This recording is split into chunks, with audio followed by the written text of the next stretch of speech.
So our discussion today is centered around endocrine disrupting chemicals, or EDCs. These are substances that interfere with our body's delicate hormonal balance.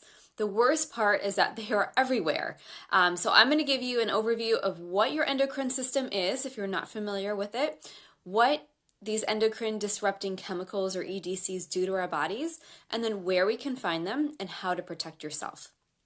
So before I jump in, I just need to attach a quick disclaimer to this video that all the information in today's talk is not a substitute for the diagnosis, treatment, or care of disease by a medical provider. So this is for informational purposes only. So please consult your qualified health professional for any changes to your medical care.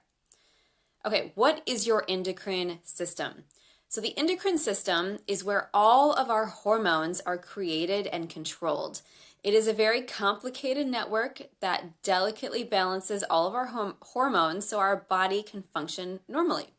Hormones are messengers. They can either be exogenous or endogenous as well. So exogenous hormones travel from glands. So they're typically produced in a gland.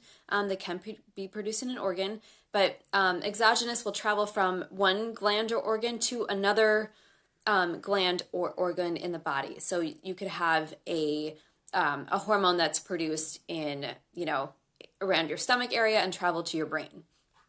There are also endogenous hormones that are produced and activated in the same general area. So they don't travel around our body.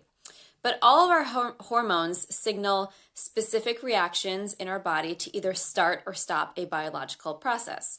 So in order for these hormones to work properly, they must fit into specific receptor sites located on an organ or gland or wherever their signaling affects.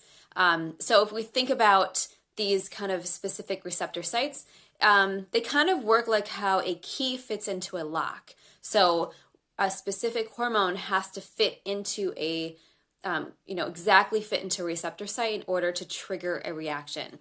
So here's an example. So insulin, which a lot of us are familiar with, it's a hormone that's produced by the pancreas in response to your blood sugar rising.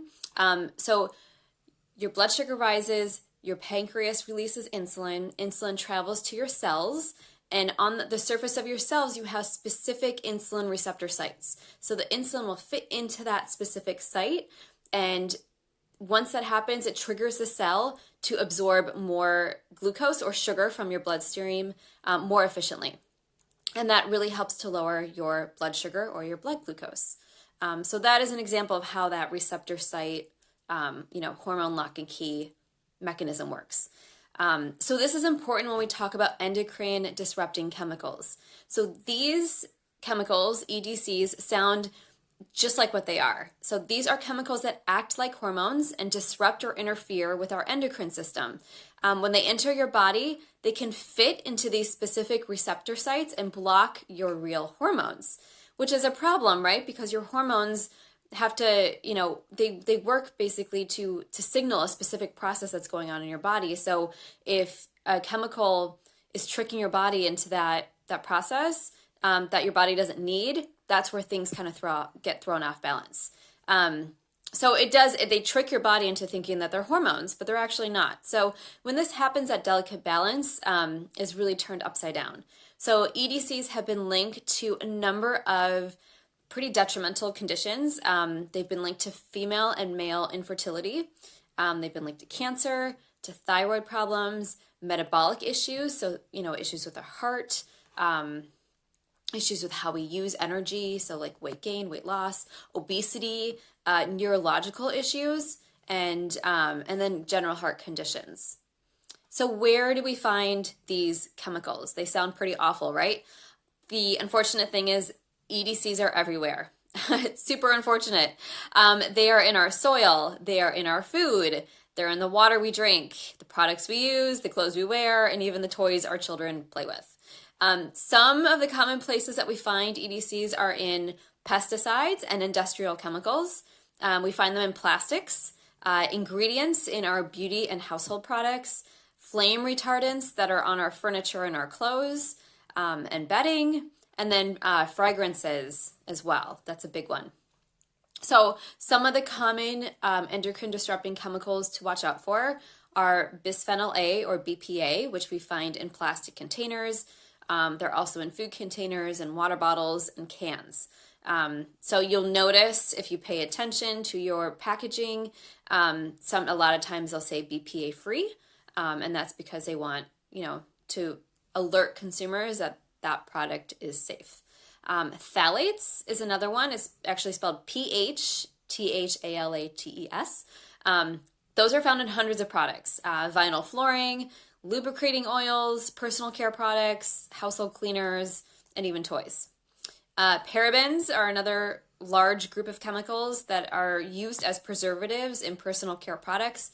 The good news about parabens is that most manufacturers and even large retail stores like CVS, Walmart, Target, they have started to remove paraben-containing products from their shelves. So that's awesome.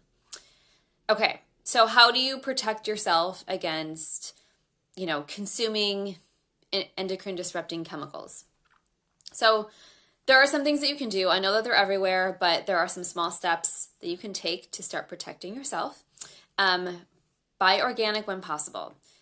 This will cut down on your pesticide exposure, and at the very least, eat the organic produce that is listed on the Dirty Dozen. So if you're not familiar with the Dirty Dozen, the Environmental Working Group has a list they put out every year of the top 12 dirtiest pesticide-laden fruits and vegetables. So at a bare minimum, you want to make sure that you buy those, you buy organic with the ones that are on that list. So the second thing you can do is to reduce the amount of plastic you use, especially if containers contain BPA. So switching to glass or stainless steel containers for food and beverage storage.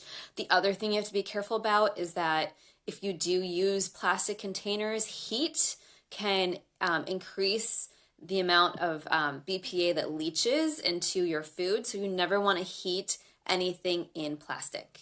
To kind of avoid that, obviously just don't buy BPA containing containers.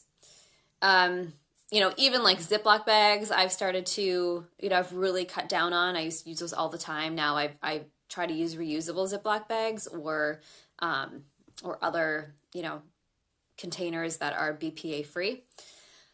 Start cutting out processed foods. Again, that's great for your health, so you should do that anyway. I preach that all the time, but cutting out chemicals, cutting out things that are not organic can really just help that toxic burden that you're putting into your body. And then I also would recommend switching to filtered water as well. So you can get a lot of great filters, even like a Brita filter, or even upwards to like these super crazy expensive filters to even filter your whole home, depending on your water quality in your area. But that's a really easy way to kind of reduce the amount of chemicals and, even metals that you are consuming through your water. All right. Read labels on your cleaning products. So phthalates are very common in cleaning products. You can even make your own cleaning products using vinegar and water and some lemon. Fairly easy, inexpensive as well. So I use the Environmental Working Group. They have a great app called the Healthy Living app to rate all my household and beauty products. So that's a great resource for checking to make sure that to check the safety of your products. Switch to cleaner beauty products. Parabens, phthalates, fragrances. Those are all ingredients you should avoid. Fragrance is a huge, huge place where you find all these harmful chemicals, and companies do not have to disclose what they use as fragrance. 75% of the chemicals used in fragrance are actually harmful for your health. So anytime you see a list that says like fragrance, do not buy it, do not use it, find something that doesn't have it. That is why I actually use Beauty Counter. They don't use any fragrance, and they are super stringent about the ingredients that they use. All right. So I mentioned before the Healthy Living app. That is a great way to just check all of the safety of the products that you're using and to help you find better products as well. And I believe you can like scan barcodes on it or just do the search. They don't have everything in the database, but I think it's really helpful. just to kind of, have a gut check. And then, in terms of actually changing laws, because it's ridiculous that we have to worry about all of these chemicals that are, that we're surrounded with all the products that we use. So there is a bill that is currently being legislated in Congress. Senator Dianne Feinstein and Susan Collins it's a bipartisan bill. They brought forth this bill called the Personal Care Product Safety Act. This would require the FDA more oversight on regulating personal care products. It was introduced a while ago. It's still going through the process, but I would urge you to contact your state senators and your state senators that are national. I'm blanking on that. Sorry, politics is not my thing. You can contact your local representative to support the Personal Care Product Safety Act or any law that you support. But that's what they're there for, right? They represent you in Congress and in the Senate, so you should use them. So reach out, contact them. You can Google their contact information online. You can also text Better Beauty, so Better Beauty to 52886 to kind of gain, increase momentum, increase the importance of this law, because it is important. We should be protected, and we're not. So, we unfortunately as consumers have to make educated decisions, and not everything is always disclosed, so it makes it really difficult. Okay, so although endocrine disrupting chemicals are everywhere, there are a number of things you can do to protect your health. So now that you know what they are and how they affect your body, hopefully that will inspire you to make cleaner and safer choices for everything you use on a daily basis. If you need help in this area, please do not hesitate to reach out to me directly. And remember, I'm always in your corner to support you on your journey.